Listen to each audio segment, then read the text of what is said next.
පිටයි සැක පිටයි ඉන්න විපක්ෂයේ කණ්ඩායම් විවිධ උත්සාහයන් දරනවා. ඉතින් ප්‍රජාතන්ත්‍රවාදී රටක් විදිහට ඔවුන්ට පුළුවන් මේ උත්සාහය දරන්න. ඉතින් ඒක නිසා ඒගොල්ලන්ට පුළුවන්කම තියෙනවා ඕන්න විපක්ෂ නායකයාට වෙලාවක් දාගෙන රනිල් වික්‍රමසිංහ මහත්තයාගේ ඔළුව හයි කරගන්න විදිය කොහොමද කියලා බලත හැකි. සජිත් මහත්තයාගේ ඇඟ කොහොමද හයි කරන්න කියලා බලන්න පුළුවන්. නාමල් මහත්තයාගේ වලිගේ කොහේ හරි හයි කරගන්නවද කියලා. ඉතින් ඒගොල්ලන්ට ඒවා ලෑස්ති කරගන්න පුළුවන්. ඕන්නම් අපේ රටේ ඉන්න කට්ටියට වෙසක් පොසොන් එකට වගේ නිකන් වෙන තව විනෝද වෙන්න අවශ්‍ය එකක් තියෙනවා නම් ඉතින් ඒගොල්ලන්ට පුළුවන් ඒකටත් අදාළ කරන්නේ රූප පෙන්නමින් යන්නේ. ඒක නිසා මේ ප්‍රජාතන්ත්‍රවාදී අයිතිය විපක්ෂ කණ්ඩායමට තියෙනවා. ඒගොල්ලෝ එක් කරගෙන යයි.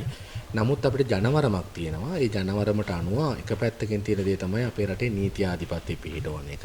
දෙවැනි එක තමයි විශේෂම අපේ රටේ අපරාධකරුවන්ට දඬුවම් දෙන එක. ඒක නිසා විපක්ෂීය අපරාධකරුවන් ඔළුවෙන් හිටගෙන බිම පෙරලි පෙරලි මොනවා කරගෙන කෑ ගැහුවත් ජනවරමට අනුව ඒවා ඔක්කොම එකින් එකට ඉෂ්ට වෙනවා. ඒ නිසා ජනතාවට අනුව මේ වැඩ ටික සියල්ලම සිද්ධ වෙයි. ඒ නිසා විපක්ෂයට පුළුවන් ඕන සමුළුවක් කරන්න. ඉතින් එකපාරකුත් මම දන්න විදිහට සමුළුවක් කරා. අන්තිමට සජිත් මහත්තයත් ගිහලා ඒකෙන් තෙමිලා ආපු එක එතරයි වුණේ. ඉතින් තව අවස්ථා තියෙනවා. ඒගොල්ලන්ට කිසි අවුලක් නැහැ. ඒගොල්ලන්ට මේ විනෝද සමය ගත කරගන්න ප්‍රජාතන්ත්‍රවාදී රටයක් වලට අපි අවස්ථාව ලබා දීලා තියෙනවා.